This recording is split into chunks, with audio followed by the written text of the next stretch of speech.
Speaking as someone who shares my home with two Irish wolfhounds, I'm openly biased in support of the welfare of our canine friends. So I was barely able to look at the images of what the RSPCA described this week as one of the worst cases of neglect they'd ever seen. To be specific, they were alerted to the plight of a dog whose claws had been allowed to grow to the point where they were piercing the animal's paws. And just a warning for animal lovers, this item and upcoming images may be quite disturbing. RSPCA Inspector Vicki McDonald joins me now to share the frankly horrifying details. Hello, Vicki. Hi, thanks for having me. Oh no, it's important. Talk us through this one. We were alerted to the plight of Bentley by a member of public contacting our call centre. The allegation was that he was in poor body condition, had skin issues, and that his claws were extremely overgrown. And so it was literally somebody who knew the dog, maybe a neighbour, was watching the animal and was concerned enough to draw your attention?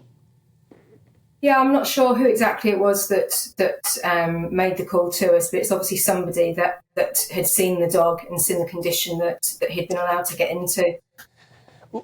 Oh, look, I mean, honestly, it's like a special effect from a horror flick. And you talk us through, that's the claw growing back into the soft tissue, isn't it?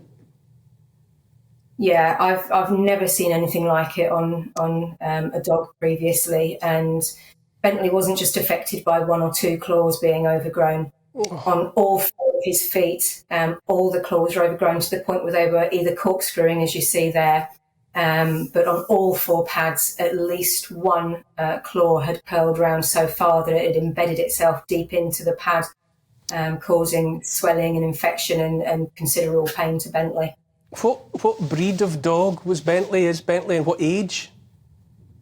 He was a Staffordshire Bull Terrier type, around about 6 years old, and he had certainly been experiencing this discomfort for several months prior to us getting involved. The person that was the owner of him at the time had him for the past 18 months, and during that time he'd certainly never seen a vet for any treatment. And the conditions that he had, the claws, the skin, they're not things that just appear overnight or in the previous week. They're things that build up and up and up over a period of time. So there was a considerable period of suffering for Bentley.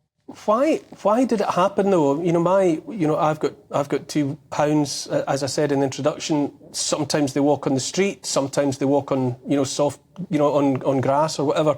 The claws, that doesn't happen, and we haven't had to take particular steps to cut them back. What was going on with Bentley's claws?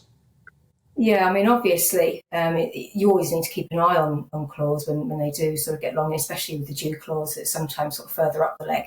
And yes, you're right that just normal, generally walking around on pavements, that acts as a nail fast. That does keep them down. But certainly for Bentley, he hadn't been out on any type of walk for a considerable amount of time. The claws wouldn't have gone like that. But to be honest, nor would he have even been able to. It was quite obvious when he was standing that it was extremely painful on those feet.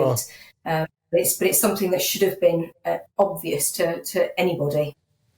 And where is he now? What will happen to Bentley? What condition is he in, and what are his prospects for a new home? Unfortunately, I don't have good news as far as Bentley is concerned. He came into our care, and the local branch were fantastic with him. They did their very best for him, but he had so many different issues going on. He didn't just have the problem with his claws, but he also had literally a head-to-toe skin condition, which you can see in some of the pictures. His skin was very sore and reddened and swollen. In addition to that, he had ear infections in both ears. Oh. He had so many problems, and the branch were brilliant. They tried so hard, but after a few weeks, it was just deemed in his best interest that he should be euthanased, and sadly that was the outcome. Oh dear, the worst possible outcome. So yeah. Will there be consequences for the former owner? Will there be action taken to make sure they don't keep animals, anything like that? Yeah, so the owner of Bentley, he had been on our radar previously, about 18 months prior to my visit, and he'd received a caution back then for failing to get veterinary treatment for a dog. Obviously, this matter that I walked into was even more serious, and as a result of that, I conducted an investigation, which then resulted in a case going to court. And about a week and a half ago, he was sentenced in court, and he's now been banned from keeping dogs for the next 10 years. For 10 years, forever, I would say. How frequently do you see cases like this? I know you're saying that what you saw with Bentley was unusually or uniquely severe, but how often are you dealing with animals in these kind of life and death predicaments? Well, I mean, in the job that we do here, we see cases of neglect on a daily basis, unfortunately, some more severe than others. Obviously, the more serious issues, they do lead to prosecution.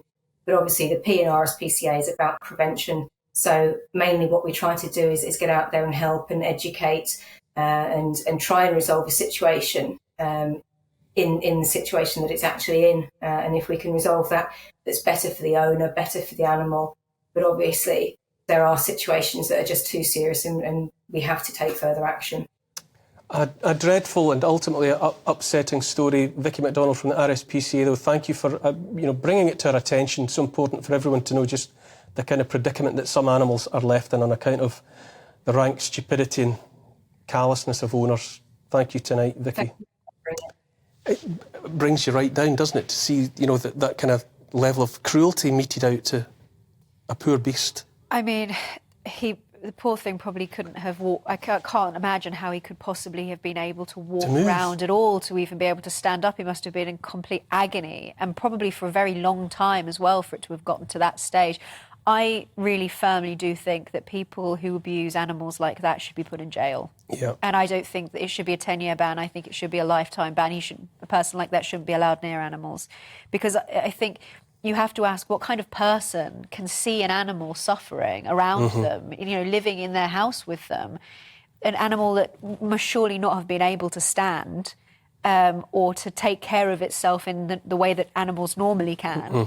What kind of person can stomach seeing that? I think anybody who looks at that would wince and feel sickened by it. Yeah. So I think that people who abuse animals should really be punished very severely. It's a measure of society, isn't it, Jacob? I would say the way that if those be it people, be it animals among us that we share our place with, if we can't deal out the basic comforts and the basic kindnesses, what does it say about our society?